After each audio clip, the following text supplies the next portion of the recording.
Hello and welcome to IMAGE The Motherload, the podcast for mums who work inside and outside the home. I'm your host, Dominique McMullan. I'm Image Media's editorial director and mum of 2 boys. Each week I'll be sitting down with a special guest to talk about the realities of motherhood and hopefully to leave you feeling a little less alone and a little more seen. You can think of us as your new village because we're here to lighten the load. Today I have a really special guest, Charlene Flanagan. Charlene is co-founder of beauty brand Ella and Joe, and she's also mum of 2. Charlene built a beauty business to help busy women demystify the world of beauty, but also to create a life that fits around her family. Today, we're going to lift the veil a little bit on how she has managed to do that, and we're also going to hear about everything she's learned along the way. I'm really looking forward to this one. Before we get started, I want to take a moment to thank our incredible sponsors, without whom none of this would be possible. IMAGE The Motherload is powered by Peugeot and sponsored by It's for Women, Evoca, Liffey Valley and Revive Active. So welcome, Charlene, to The Motherload. Thank you, Dominique. Oh my God, I'm so honoured and a bit kind of flabbergasted, as one would say, to be here. I was listening to a couple of the episodes in the car. It was keeping me company on the way up. I have listened to 1 or 2 and obviously you've done so many more. And I'm very flabbergasted that I'm here and I'm like very delighted to be here. I'm delighted that you're here. You drove all the way up from Sligo this morning. I did. Fair play. Yeah. Long enough drive. As I said to you earlier, I am making the most out of this. I am here for the night. I'm meeting with a friend in the afternoon. So listen, mixing a bit of business with pleasure. No. Sure. You can't go wrong. Tell me what age the kids are now, what kind of stage they're at. Yes. So I'm a mum of 2, otherwise known as a snack slave to my 6 and 7-year-old, Anna and Charlie. I have a girl who is 7 and a boy who is 6. Gorgeous. And they're fabulous. If I could freeze this moment in time with them, I think this is my era or my stage of motherhood that I probably really enjoyed and feel the most content in. Really? Yeah. And it's not that I haven't enjoyed it all. It's just I had them so close in age. There was only a year and 6 weeks between them both. Anna was 5 months when I discovered I was pregnant again with Charlie. And while, it was intentional and we always thought and knew that we wanted 2 close together, but I was like, I didn't think it was going to be that close. Mm-hmm. So the first few years of their little lives, and obviously I co-own Ella and Joe as well. That was all a bit of a whirlwind. So I think now I've really settled into everything. And at the stage that they're at, it's really magical. And I'm just really loving the stage. They have their own little bit of independence, but they still think you're the best thing in the world, and their little innocence and their little imagination. So really enjoying this phase of it all. Tell me about the difference between being a girl mum and a boy mum. Oh, that's a really good one. And just to give you a backstory, I am one of 3 girls.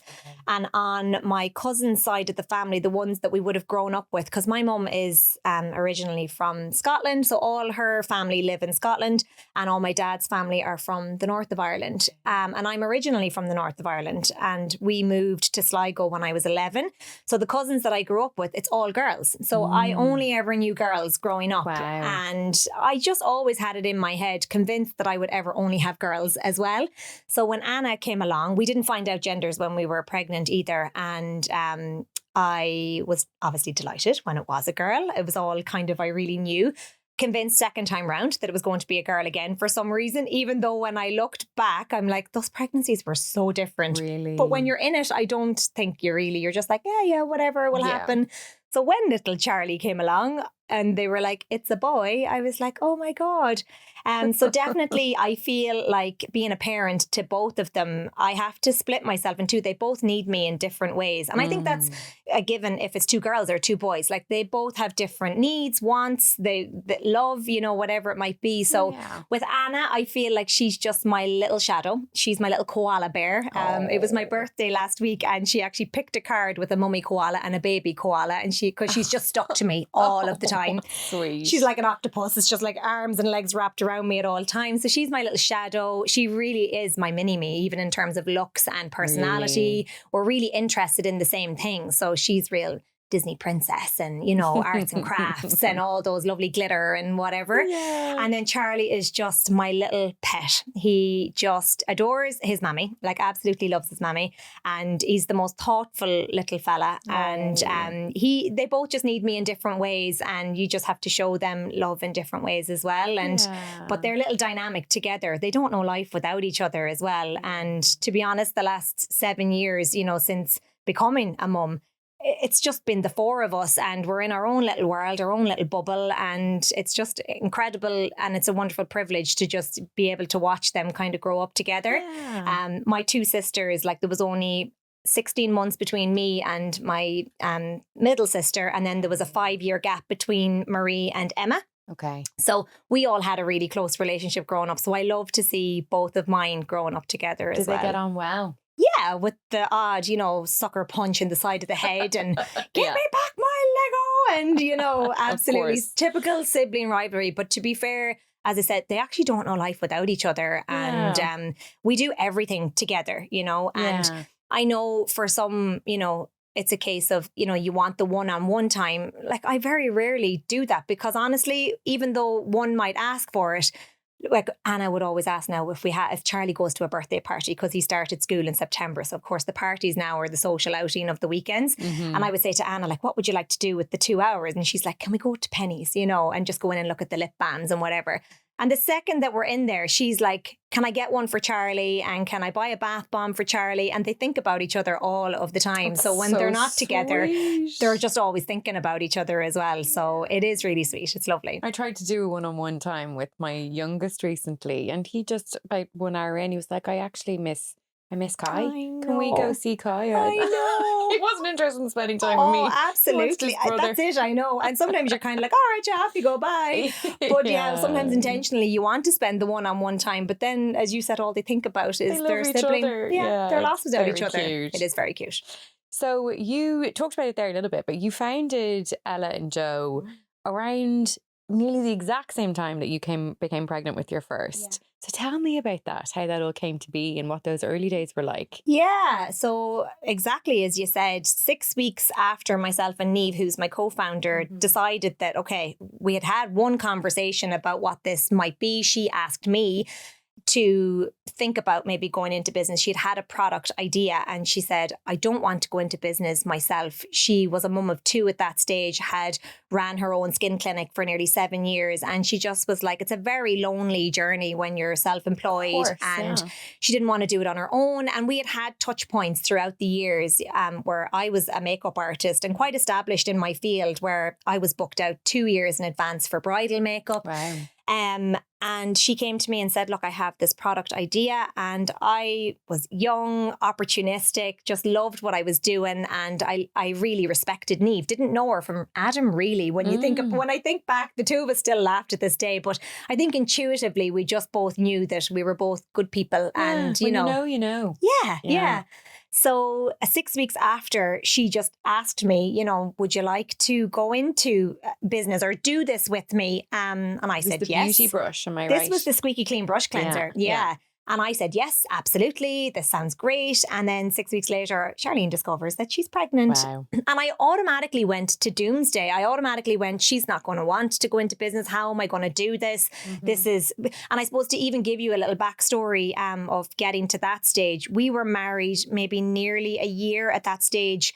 And without actually both of us saying that we were actively trying, I had come off all contraception. We were married. And I was like, look, if it happens, it happens. Yeah. And then like 9-10 months, nothing had happened. We'd had the conversation that we knew we wanted to start a family, but nothing had happened. And now that I look back in hindsight and I know my body and I know how things work, we had just gotten married. We were doing a self-build of a house. We hadn't even moved into that house. I was working like 7 days a week and my body just, I don't think was able, you know, it was so probably adrenaline driven and stress driven. Yeah. And then I think once we moved into the house and that part and that phase was done, I think my body was able to kind of relax. And then thankfully we fell pregnant. So I had the conversation with my husband because my business was established, but I knew being a bridal makeup artist wasn't sustainable, and because it's all weekend work and you're traveling a lot and you're up at 4 o'clock in the morning, you know, traveling to get to bridal houses, and your diary is booked 2 years in advance. And like, that's just the way that it was. It's tough, And I yeah. knew I just couldn't do that when we knew that children were going to come into the equation. So when I was speaking to Mihal, my husband, and saying, like, I think I'm going to start a product-based business. And at the time, my idea of a product was actually bridal lipsticks and lip liners and lip glosses, because they would always forget them on the morning of the wedding, or you'd be mixing things together and people would always say, can I buy that off you? And I was like, there's a little bit of an opportunity here. So my mindset was already in the, okay, I'm ready for something new, but just hadn't taken any action. You had that entrepreneurial mindset. Yeah. I was just really opportunistic. I was just thriving and just going like, you know, okay, what's next and what's the next step? And obviously being realistic as well to where I was at without planning too much. I just was like, okay, I could probably cut down my bridal makeup to maybe like 2 weekends in the month, you know, and sort of work it that way. I hadn't planned on giving it up entirely, just cutting back an awful lot. And anyway, so my thought process was going towards product. And then within the same like month, Niamh had come to me and said, I have this idea. Amazing. The Squeaky Clean brush cleanser aligned with me so much from a makeup point of view and also from a skincare point of view. Because naturally, when you're a bridal makeup artist, the brides would come to you for the skincare advice. Well, they did anyway, at least 10, 15 years ago when I was doing it. Now there's amazing clinics and skin therapists and what have you. So when she came to me at that time, I was like, yeah, absolutely, let's do that. And then when I told her that I was pregnant, Niamh was like, Charlene, it's okay. I've had 2 children. You know, I'm here for you. And we've literally been high-fiving each other throughout this whole journey throughout. Niamh has since gone on to also have 2 more children. So she has 4 and I have the 2. And it's been lovely to have each other, because I don't think I would have been able to bring it this far had we not have had each other, just purely because of the amount of time and resource and energy that it takes, as well as like having a little family and trying to do both. So we've just literally, one day you'd go in and you'd say to each other, because it was just us 2 in the beginning, you'd say, I'm only at like 20% today, like my brain just can't. And you would just go, that's okay, you know? I've got you. I'll take the 80 today. 100%. Yeah. So it's been lovely. Yeah. It's amazing. That's real women supporting women. Yeah. 100%. And Niamh is the epitome of like women supporting women. She's just an incredible human that just, I've always called her, before even going into business, the Duracell battery. She just never runs out. She is just always high vibe, high energy with really good intentions. And I'm really privileged to have had her as a business partner, because it's like a marriage. Like, you go into something with somebody and you take them warts and all. And, you know, we just honestly, without actually having known each other, and of all the things that we've gone through, even through the journey, I think just knowing that we have each other's backs, you know, that's the ultimate partnership, really, to be honest.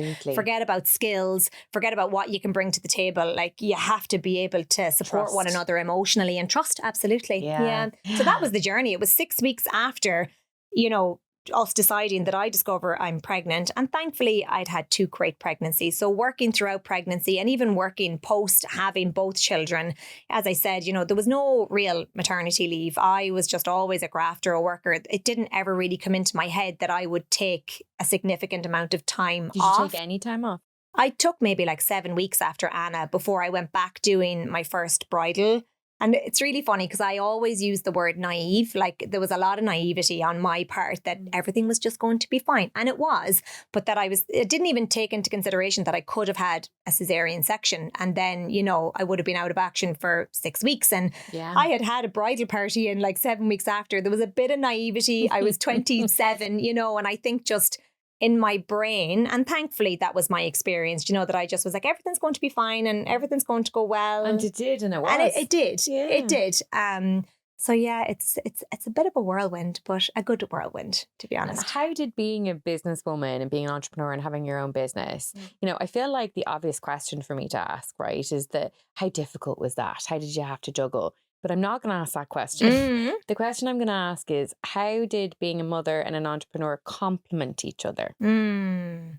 Great question. Great question. I am going to say at the core, I suppose, of who I am, like empathy, I'd say would be one of my strongest characteristics. It's just that I just have this natural ability to see people and to understand where they're at, even if the mask is on. And it's like I can just kind of read it. And I think throughout business and being a service-based business with people, you have to have that empathy for where people are at. And I suppose throughout my careers, like all of my jobs have always been people-led. It's been a people-first type of a role, whether it was when I worked in a digital marketing agency, whether it was as a makeup artist, whether it was in customer service, working in retail. I always had a people-first kind of thought process. Yeah. So I suppose when you get to motherhood, you learn that all of a sudden, like these little people, you know, also need your empathy, and they also need you to understand and see them for where they're at, but more importantly, where you're at as well. You know, so much of our lives we spend looking outward at like what other people think and what we should be doing. And I've, in the last few years since becoming a mum, have focused so much more on going in when things are hard and when things are tough, whether it's in professional or personal. You have to look inward. You have to understand like what triggers you and, you know, what lights you up. And because you're the only person really that can save you when you're having, yes, there's amazing supports and that's all great. But if you don't look inward to yourself and really try to understand and have empathy for yourself as well. Like becoming a mum is incredibly challenging. And I think when you become a mum for the first time, there's an analogy that I would often use, and it's always around whether it's business or personal. And it's like, this is first time energy. So instead of being really hard on yourself, which I have been in the past and expecting so much of myself, I now lean into like, this is the first time I've ever done this. So, and it's the same in work because I've never built a company, you know, and I've never, you know, managed staff and all this stuff. So I think empathy is one of those characteristics that I think I've been able to really marry in together. Absolutely. And empathy, your empathy grows tenfold when you become a mother. That suddenly you find yourself mothering everybody. I don't know if you're like that. I'm definitely, even just with one of our team before you came in, I was like, are you all right, sweetheart? I know. Like, oh my God, she's not my child. I know, but you do it though. Absolutely. And I think like, look, I probably perceived empathy in the early stages of business as being a weakness. And I thought that that didn't deserve a place in the business world. Quickly learned that, oh my God, when I wasn't living like my most authentic, natural self and I was trying to be this big boss, you know, and like, you know, show up in the world. And that didn't come from me internally. Like we actually had a conversation once at it was like an entrepreneurship event, you could say. And we were with a lot of, you know, and I'm not trying to stigmatize, but we were with a lot of people like men in suits, you know, big suits sitting in the rooms. And, you know, myself and Niamh were having a conversation with another woman and we were saying like, oh, we have a great life. You know, we're running a business from the west of Ireland and it's wonderful. Me and Niamh can sit on a business meeting and then go for a sea swim within a half an hour. And we were actually told like, don't say that. Like, don't say that in this room, you know, or any room, because you'll be perceived and seen as a lifestyle business. So you internalize that and you internalize going, oh God, like, you know, this is the way I need to show up or whatever. But then the cracks start showing, you know, when you're not living to your most authentic self, you know, and you're putting a mask on every day going out into the world, it honestly has an effect on every part of your life, you know. So and I think people can tell as well. Like you can tell and it's not good for you. But other people can tell when you're not being your true authentic self. But even your kids, like who gets it the most? It's your partner and your kids, because you're snappy and you're irritable and you're not yourself. So I just think having empathy for where you're at definitely is so important. And a self-awareness and balance. I mean, what you're kind of referring to there about like going for the sea swim in the middle of the day is balance, which it's funny, you know, we talk about that a lot on the Motherload, and some people think of it as almost a dirty word of like, there's no such thing, you know, or balance looks different every day, or balance looks different for different people. But like incredible in kind of that business world, and especially that male leadership business world, that that it's not a good thing to say, I'm able to have a meeting and go for a sea swim, when like that should be the dream. How bizarre. I know. Like that is the dream 100%. Like I openly would say to everybody, you know, where it's like, oh, I'm in Dublin today and I'm working, you know, and it seems like this martyrism of like, I work really hard all the time. And it's like, yeah, you do, but you're also allowed to chill out and have fun while you do it. Yes. And that's the dream, as you said, isn't it? Like to meet lovely people and to go for coffee with them and nip into Zara, you know, when you're after doing a podcast, which is exactly what I'm going to do after this. And I have no qualms. I think if there's ever anything that I really want to come out of this part of my life and this online piece that I've been doing for over 10 years, it's to allow people to see that you have choice. Every single day we have a choice in how we show up in this world, at home or in business or whatever it might be. And nobody can take that away from you. Don't let anybody take that away from you. Whatever your choices are and how you parent, you know, how you run your business, how you just choose to spend your spare time, that's your choice. And how wonderful that we get to choose. Yeah. I think it's just amazing. And to create a life that works for you, which will look different for every single person. And I do feel like that kind of hustle era that we have been in for so long is fading now. And there's a new generation who are coming up and looking at people like you and saying, well, she's doing that.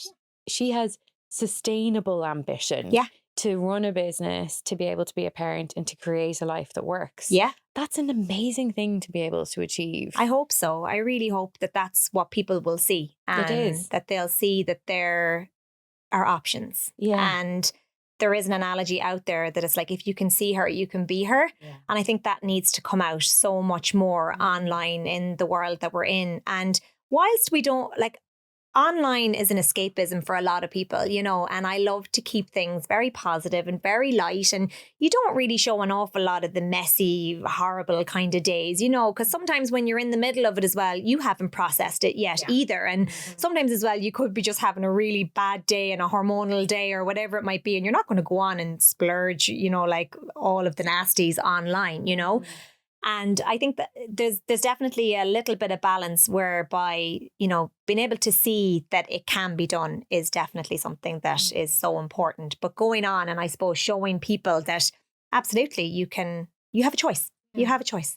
Did you have a time when you didn't kind of realize that you had a choice? Was there a time when it was difficult, when you were trying to kind of do it all and, you know, maybe burnt yourself out a little bit or, you know, found it difficult? Yeah, absolutely. And I think, look, you learn the best lessons through the hardest teachings, you know, and sometimes it's like that piece where, you know, unfortunately you hear so many stories where it took for people to get sick or something really dramatic in their life to happen. And my mental health has suffered, you know, at different points. Pre-children, I was busy. And I only ever had to answer to myself. There was a pressure there to show up. And because as a makeup artist, I'm the only person that can do the job, really. And there was a pressure in that, you know, that my diary was booked out 2 years in advance. And during both of my pregnancies, I was hospitalized at like 7.5, 8 months pregnant with a vomiting bug or like dehydration.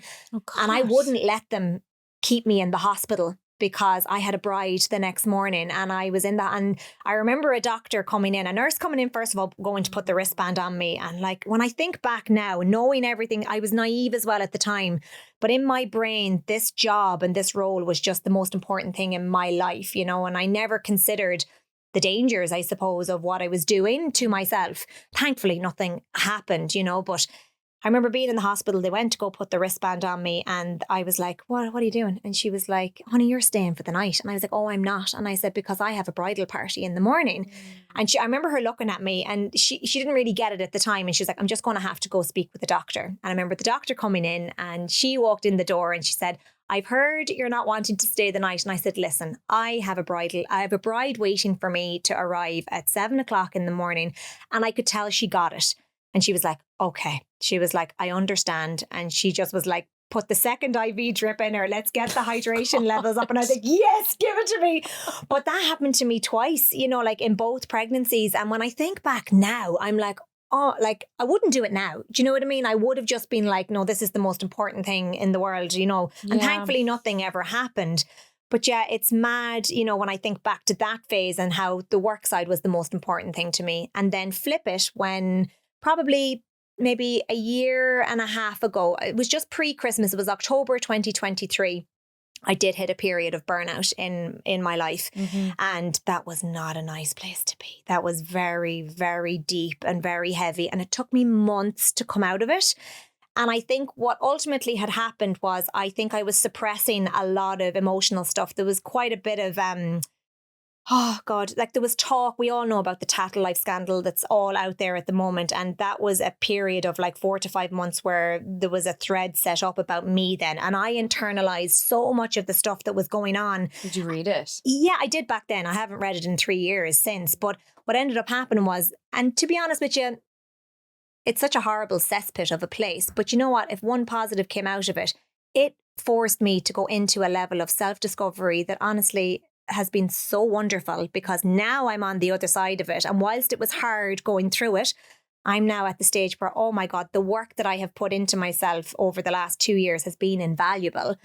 But I hit burnout that in that period. And I think it was because I was suppressing so much. And I was probably suppressing an awful lot as well. There was huge growth happening in the business. The kids as well were only like 3 and 4. You know, there was a lot of balls that were being juggled. And anyway, I hit burnout in and around the October and November phase. What did that look like for you? Because it looks so different for different people. Numb, just numb. I had no joy. Nothing could bring me joy. You went into freeze. Freeze. Yeah, absolutely. And thank God my husband was just incredible. Like he just held me in every sense of the word, physically and emotionally. And he could just, without asking any questions, he just all like hugs literally just, and space, and just, he would just check in on me, and just like I would sit there and I would just be staring at the window for hours on end, not processing anything in my head. And what I do in situations of high stress with me is I call myself the turtle, and I turtle my way back into a shell, and I just make the whole world just disappear, which isn't always the right way either. But that's just my way of processing that. It's like I can take stuff on to a certain degree. But it taught me so many things. It's made me so much more aware of what happens in my body. So I can feel these things coming on now. So I can feel in my body when something, if it's in my tummy, if it's in my lower tummy, if it's in my chest, if it's in my neck or my back, if it's actually in my head. Like I am so much more aware of what's going on that I can nearly spot it and go, okay, Charlene, you need a break, you need a sea swim, you need a walk, you need a good book, or whatever it might be. As a mum, the reality is you spend a lot of time in the car, whether you're juggling work or the kids or a combination of both. You need a car that makes life easier. The other Image mums and I recently test drove the Peugeot 3008 and 5008, and we were genuinely so impressed. They are spacious. They fit school bags, sports gear, car seats and everything in between, and they're also full of really innovative tech too. The 3008 SUV is the perfect mix of style and practicality, and the 5008 has 7 seats if you need it. So whether you've got babies or toddlers or teens, Peugeot has thought of everything. When life gets busy, you need a car that can keep up, and Peugeot just gets it. That body awareness, you sound like my therapist. You're reminding me of my therapist who's always saying that to me, like, where are you feeling this in your body? And it makes such a huge difference to tune into yourself and to be able to know what you need, which sounds really simple, but it's not. It's not. It's not simple. Yeah. And if you take me back to that moment of you sitting out the window, looking out the window, were you aware of what was going on or what you needed to do? Wasn't aware of what I needed to do. And I really thought that it was going to be fixed within just a day of sitting on the couch. Yeah. And I remember about 6 weeks went in and I was like, I am still not feeling anything. And for me, I love a good whinge. I love a good cry.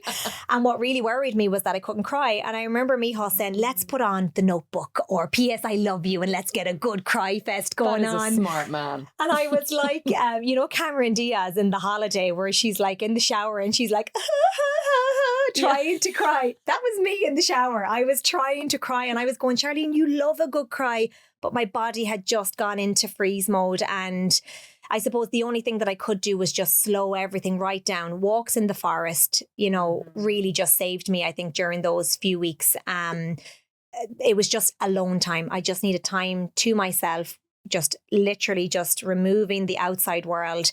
And I suppose what scared me the most, Dominique, is the mask that I was able to turn on, that I was able to switch it on. Like if I had to go on to a meeting or if I had to meet somebody, hi, how are you? I'm Charlene. Nice to meet you, And then see, as soon as that mask came off, it was like, boom.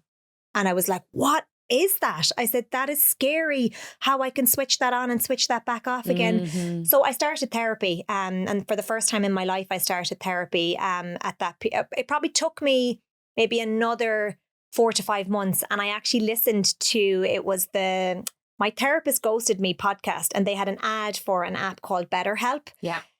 And I just was like, okay, that's easy. Because do you know what, Dominique? There was an awful long time in my life where I felt like I couldn't go to therapy because I was like, people will know who I am. And then what if they talk about me? And what if they tell their friends, Charlene's not all it's cracked up to be? And I couldn't ever allow myself to go in and fully release, you know, everything about myself. And I've done business coaching and life coaching, found it incredible. But therapy just sat on another level for me where I was afraid, you know, and I was afraid of the exposure of, you know, the mask coming off and then somebody talking about me.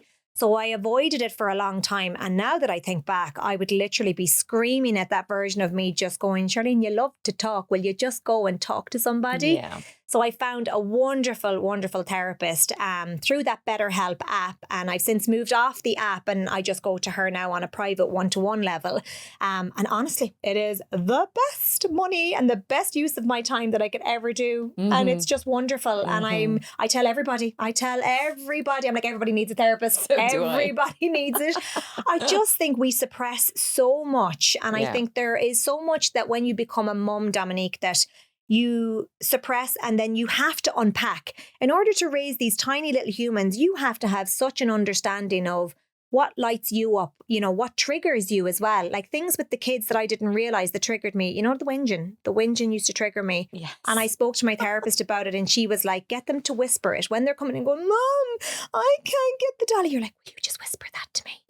And then the next thing it whisper, and then they think it's nearly like a game, and then the whinging stops. But for some reason, the whinging just was like, oh my God, like I'm just not able, like whatever it is. And I still never really unpacked why it triggers me or sensory wise, why it does. But it's just something, it's audible. Yeah. I get really triggered when they get really, really loud. Yeah. Where I'm just like, I can't do this. I just have to leave the room. 100% I get it. So my therapist has allowed me to kind of unpack all the bits. And you know what? There are just some weeks when there's nothing major going on, but you just get to talk and you just get to say all of the bits that are going on. And honestly, it's just brilliant. Yeah. It really is. And to have someone who is totally non-judgmental, who is totally removed, who is just mirroring you back at you. Yeah.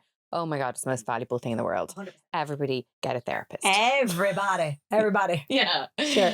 You touched on tattle there. First of all, I want to say I'm sorry because that's just crap. Yeah. And like nobody should have to deal with that. Oh God, I know. Unbelievable. Yeah. Did you ever feel, because you are visible online and it's kind of unfair, I think, nowadays that like business owners and entrepreneurs have this expectation on them that they have to be the face of their brand and visible. Did you ever feel like, was that ever difficult, especially showing up as a mother online? You know, mothers especially get awful feedback whenever they say anything. You can't do anything right or wrong. There's always someone with a problem. Did you ever feel you had to curate yourself, or did that ever feel really difficult to turn up online? No, it never did. I thrived in that environment and I loved it. And something that I've learned about myself in recent years and the work that I've done through the negative experience was that I lived by people's compliments, but I also died by their criticism. Yeah. And it's not a great place to be, you know. And I suppose I'm very fortunate that my experience online all throughout, people have been with me from 10 years ago, from when I had just started out in makeup artistry to this period of my life. And some people are with me on that journey. And that's really, really nice. But yeah, I just think that every experience that I've had, I could count on one hand the amount of direct negative experiences or feedback that I've had. You know, it's been a wonderful place for me and loved it. And then Tattle Life came along. And to be fair, back, as I said, I haven't gone onto the website in 3 years. I had to make a conscious decision that this wasn't serving me any purpose, reading this stuff about myself. And I stopped reading it. And thankfully, my closest circles and friends, as much as they were really trying to defend me and they were thinking that they were having my back, I just said, please, let's just not talk about it, because I just need to let that energy just sit somewhere else. Let it live there if it wants, but it's not going to come into my space. I had to protect it. Yeah. So yeah, I never ever felt the pressure. I've always just genuinely shown up online to honestly educate. My intention has always been to either educate or empower people online. So any piece of content that I put out there, it's something that I've either experienced myself or it's something that I'm knowledged in, that I'm like, I can tell somebody else this and it might make their day, their life a little bit easier. So everything that I do and did online has always been with like a really good intention. So like, it's not to say that I get it right all the time. But then again, like who does? Who does? Exactly. But I had an awful lot of pressure on myself, only on myself, to always have it right all of the time. Yeah. And I pride myself on being a perfectionist. Don't get me wrong. You know, it's what makes me good at what I do. Yeah. But there has to come a point as well where you're just like, okay, you know, I'm a human. Yeah. Yeah. Talk to me how you look after yourself. What do you do to kind of, self-care is always a difficult expression, but how do you mind yourself? What's your non-negotiable in a day, for example? What's your Charlene in a day time? It's a cup of tea, which I have in my hand. I will always have a cup of tea. It's my hug. It's my hug in a mug. It can solve all my world's problems if I just sit down and have a cup of tea. And I often would, when I talk to other people that have busy lives, I would talk about a lot of people talk about mindfulness and meditation, but I've often sat with mindful moments instead. And, you know, when you have a cup of tea or a cup of coffee, use your senses to almost like bring yourself into a moment in time. So if you're having a really busy day, go and boil the kettle, have a cup of tea, wrap your hands around the cup, feel the heat of the warmth of it, take a sip, smell, you know, the liquid or smell the tea, feel it going down into your body, and just 5 minutes in your day. So a cup of tea will always solve good celebrations, negative situations. A cup of tea is always my celebration. And I don't drink alcohol. So the girls always laugh at me because whenever it comes to celebrating anything in the business, they're all there with their Prosecco. And I'm like, anyone stick on the kettle for a cup of tea. So my non-negotiable in every day is a cup of tea. And then in my week, then exercise is something that is a non-negotiable for me. And it doesn't happen every week. Like there are some weeks where it's just really busy and I just don't prioritize it and I just don't find the time for it, but I can feel it, you know, and I have found exercise that suits me and suits my lifestyle. So what you do? Reformer Pilates. Oh, yes. Love Reformer Pilates because it's not like, I just don't like the heavy, like HIIT workouts and the fast pace and the jumping up and down. I just don't enjoy it. Me neither. The Reformer is brilliant. I just find it like a lovely slow burn. And plus, you know, you are getting that bit of breath work in with it as well because you have to really concentrate. And then I do a personal training session like early in the mornings and we would do strength and conditioning training. And I love that. Again, she's a personal trainer that specializes in postpartum and specializes in essentially mums. So she's amazing. Smart Time Fitness is her name for any of the mommies that might be listening to her. She's phenomenal. And really, she's actually based in Newry. Okay. Funny enough, I do it all online. I do it at like 7 o'clock in the morning. Wow. Well done. Well, it's just, that's my only window because in the evenings I'm a puddle. I am just like, no, all of my bits. I just love sitting down with the tea and the biscuit and, you know, sitting in front of the Netflix or reading a book. And then just to even touch on that, you were asking about self-care. Like I love reading. Romance novels is my switch off. What's your go-to? What have you read recently, romance novel-wise? Romance novel-wise, I was reading Anna Huang, I think is her name. It was Twisted Love. It's a series of 4 books and I really enjoyed the first one and I went and bought the other 3. And then another book that I found really good was Vicky Notaro's one. It's a long story, I think, or something it's called. It's actually about friendship and relationships as well. Her most recent one. Yeah, her most recent one is really good. Yeah. So I love any romance novel now, to be honest with you. Anything now that has, I'm a real sucker now for a bit of romance.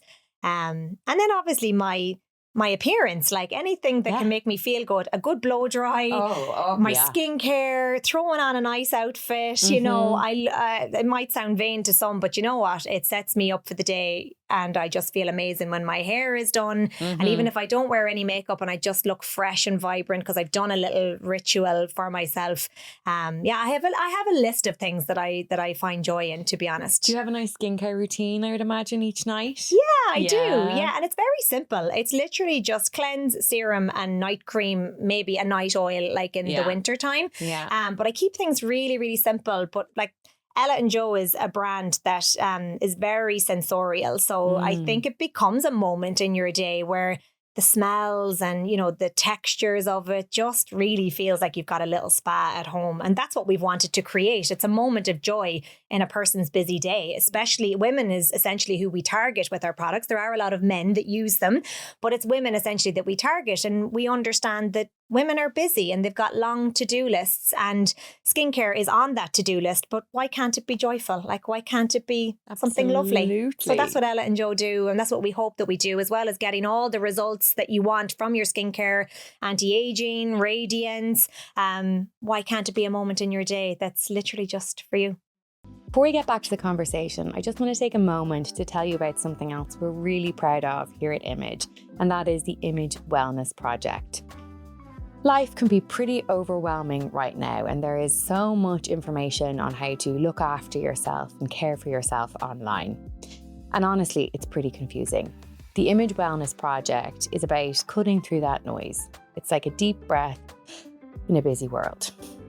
We've had Get Better with Chris, Brian Penny, Sophie Morris, Deliciously Ella, Tara Rafter, Dr. Clodagh Campbell, and so many more, all with really simple advice on how to feel better. So whether you're looking for a little inspiration or just a moment of calm, come and join us. Search for the IMAGE Wellness Project wherever you get your podcasts. Now, back to the show.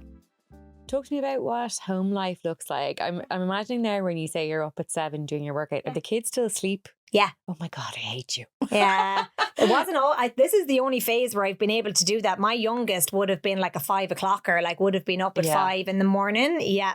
So this is the only phase really, I'd say, in the last 9 to 12 months where I've actually been able to do that, you know. And I think it's school that wrecks them. Like, I think they're just so knackered that it's like they don't get up. So yeah, I get up and I do it at 7 in the morning, and it's literally 35 minutes and I have it done. And then that's my day over and done with. Well done. I have it all done. I do that twice a week if I can, you know. I try to do it twice a week.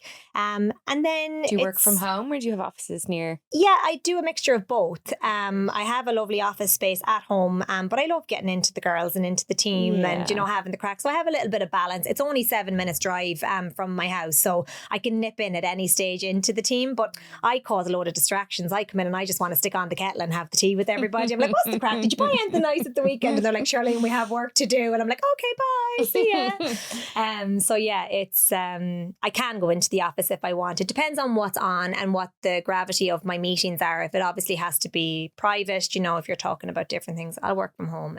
But I have options. That's lovely, isn't it? To have that opportunity to create that life like we talked about earlier. And you're a proud West of Ireland woman as well. Yeah. So I mentioned earlier that my family are quite dispersed, where my dad's side of the family are from the north of Ireland, all still living in the north of Ireland. And then my mum's family are primarily Scottish and some English. So we moved to Mayo actually when I was 11. And then mum and dad bought the house that they're still in now. And we've lived there ever since. So it is home. And I've married a true Castle Connor Sligo man. And we've built our beautiful home. And that's where our kids go to school. We're really part of the community and everything. So it is amazing. Like, we're so lucky, to be honest, beautiful. Where we're based. And everybody is just so lovely. And we've got the best support in the west of Ireland. Like, honestly, it's just incredible from a business point of view as well. Yeah. It's amazing. I have myself a West of Ireland man, and I have to say they make them different over there, don't they? Absolutely. Yeah, 100%. Just really lovely. Like, you'll always go and stand on the side of the GAA matches with the kids, and parents are all coming up, and everyone's just so delighted for you and supportive of you and whatever. And conversations are just so lovely, to be honest. It's lovely. If there's a woman listening who is maybe a mum, or maybe someone in the west of Ireland as well, who wants to get something started, who has an idea, but thinks it's all too much, that, I'm too far away or I'm too busy. I've got a life with 2 kids. I just don't have time for that. But, they're dying to actually do it. Yeah. What would you say to them? I would say find yourself a business coach or a life coach. Like Tara Rafter, who's the navigation coach, was my lifeline all throughout, for years. She is just incredible. She's a unicorn in her own field. So find yourself somebody that is going to be able to help you process all those thoughts, because I hate to break it to you, doing it all yourself is just, it's too far-fetched. Your body and your mind will always try to protect you. And it'll always give you all the reasons why you shouldn't do it. So you need to place yourself into environments and situations around people and situations where it is a can-do attitude. Yeah. And a life coach or a business coach will help you to unpack that. They will help you without overwhelming. You have all the answers inside of you, but you'll always convince yourself that, oh no, I'm too busy, I'm not good enough. There will always be some sort of an excuse. So I would just say, go and sit with somebody that is there to actually help you to craft it and carve it out. And you don't have to have it all figured out straight away. I think that's the most important thing. Yeah. Really, really important. And just to surround yourself with entrepreneurial mindsets. So getting into, networking events. There's incredible female entrepreneurship ones like Going for Growth. You've got local enterprise offices, Enterprise Ireland. There's lots of different government bodies and also private bodies that are there to support people in those startup phases. So get yourself out from behind the desk, get yourself out of your head and just physically get yourself into those spaces, because that's where the can-do attitudes will come from, because those people are there and they're like, absolutely. And everything is just like, absolutely, no problem. Yes, you can do that. And they'll help you to unpack it. And look, being self-employed, there is so many advantages, definitely in my experience with it. Like, I have flexibility, that I answer to nobody. Essentially, of course, there is parts of the career and parts of it where you're the only person that's responsible. And that's difficult because you're the primary decision maker. Yeah. You have to make decisions on things that you've never made decisions on before. And that can be difficult. And that's why it's important to surround yourself with really good people. Yeah.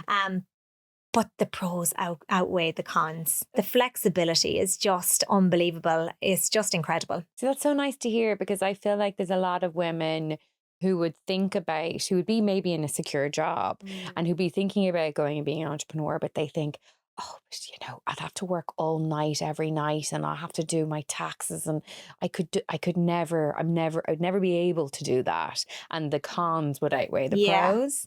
I just think you have to sit into the joy. If you have an entrepreneurial thought, and there's something that's a little spark inside of you, I honestly think when you sit and you think of your 80-year-old self and you look back and you quenched that spark, I just think that's really sad, that there's so much joy to be found. Please try not to focus on the negatives, because there will always be negatives in the world and you'll always be fighting fires. But find the joy, find the reason why. And whether that's if you're in a phase where you've got really small kids and you just don't want to go and do the 9 to 5 anymore for this period of your life, always remember it's not forever. Even if you decide to do this for a period of time, learn the lessons and then move on to something else. How wonderful is that as well, And let's stop putting pressure on ourselves that it has to become this big, massive company. We never started Ella and Joe oh my God, I think if I knew what I was getting myself in for 7 years ago, I would have been scared to hell. Absolutely. But I just think, remind yourself that if you are sitting at home, aren't we so lucky that from our phones, we can start a podcast from our phones. We can reach the world from our phones. You can literally do it from your front sitting room. Anything is possible now, to be honest, but you have to get your mindset right. So just start writing down the positives, surround yourself in a positive entrepreneurial environment and just watch the magic happen then. I love that. So you're so wise. There's so much wisdom in what you're saying. Really, there is. What do you hope your kids get from watching you do all of this, from watching you be in the world in such a beautiful, positive way, from building this huge business? What do you think they're learning watching you? What do I hope they are learning? I think I always tell my kids, the way people would always ask you, what you want to be when you grow up. my kids, because of the way we spoke about it, they'll always say happy. And I just really hope that they, whatever choice they decide to go down in their lives, that they feel happiness. And that, you know, I hope that they can see their mum and know that all of the choices that I have made through my career was purely self-centered, that I had to fulfill a part of me. And still, I think by doing that, I'm able to show up for them much more content, because I'm fulfilling a side. It's like the little spark inside of me that, yes, absolutely. Why can't we be parents and also work and fulfill our own personal goals? This conversation around that we're not able to, or that you have to be one or the other, has to stop. Really, it has to stop. Because there is so many people, like Anella and Joe, when we advertise for roles, we advertise for them within school hours just to open up the pool. There are so many wonderful women out there that have been taken out of the workforce because their jobs or careers haven't been flexible enough. So we'll always advertise it as, you know, the 10 till 2 or whatever it might be, or the 9:45 to 1:45. And if they decide that they want full time, that's okay. You know, that there's flexibility there. Because I really think there's a pool of women out there that have been taken out of the workforce, not through their own want or desires. And I just think, imagine being able to light that spark in somebody else again, and for them to feel like, oh my God, I have a purpose, you know, outside of the most important job you'll ever do is being a parent, but you've got something else kind of, you know, to talk about in your day and to celebrate. And I just think that's wonderful. That actually makes me feel quite emotional, you saying that. That is the way the world should work. You know, to be advertising roles in a company within school hours sounds like such a small thing. That is revolutionary.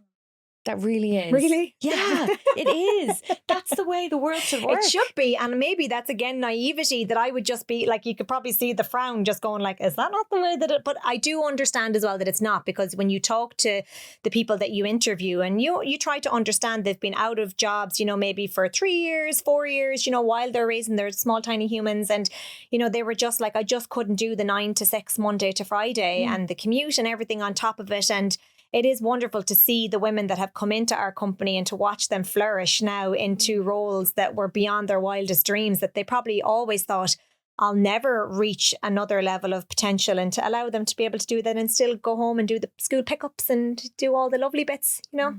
That's what it's all about, isn't it? That is what it's all about. Yeah, it's the connections. And that you're allowed to do both, and it should be, you know, there should be systems to allow you to do both. We've got a lot of work to do, I think, in this country for sure. Like, look, it's probably not going to happen in our generation of raising children, but I really hope that us, as the first probably generation that is going through this revolution piece, you know, whereas like, you know, reverse back to our parents' generation, it was just a case of, you know, that they stayed at home. And if you did have a parent that went out to work, it was usually because they had to financially or for whatever the reasons might be. So we're essentially the first generation that is changing the narrative. And I really do hope, you know, that you asked me there earlier with my kids, that they will grow up in a world that they are inclusive and that they understand that we all have choice. And I hope that one day when Anna and Charlie get to the stage where they're out in the working world, you know, even for dads, I always just think the poor dads, yeah, I they agree. get 2 weeks, maybe I think it's 4 now at this stage, you know, paternity leave. Like, what a shame. My husband often would have said, because I was, you know, self-employed, he was like, if I could have, I would have loved to have, you know, taken on the maternity leave role. And I know there's things like parental leave and whatever, but it's not good enough. Like, I'm sorry. There needs to be more support there for parents, you know, and this way of the world at the minute is just always instantly leaning towards the mother having to give up everything and that they have to make the sacrifices. And I just would like to see more choice coming into the world. Yeah, so I'm hoping with Anna and Charlie that one day they'll look and see, you know, that they have choice as well. If you and I have anything to do with it, they will. Yeah, hopefully. Let's do this. Charlene Flanagan, thank you we're so finished. much. I'm like, oh my God, I the could time talk to flew. you for another 20 hours, but thank you. Thank you so much for listening to this episode of IMAGE The Motherload. If you enjoyed this chat, I would love to ask you a favour. Please tell a friend about us, or even better, hit the follow button. That way you'll get an alert every week when a new episode comes out. And it also helps us reach other women who might like to hear these conversations. Thank you, as always, to the incredible brands that make the Motherload possible. IMAGE The Motherload is powered by Peugeot and sponsored by It's For Women, Evoca, Liffey Valley and Revive Active. I will talk to you next week, but until then, remember to look after yourself.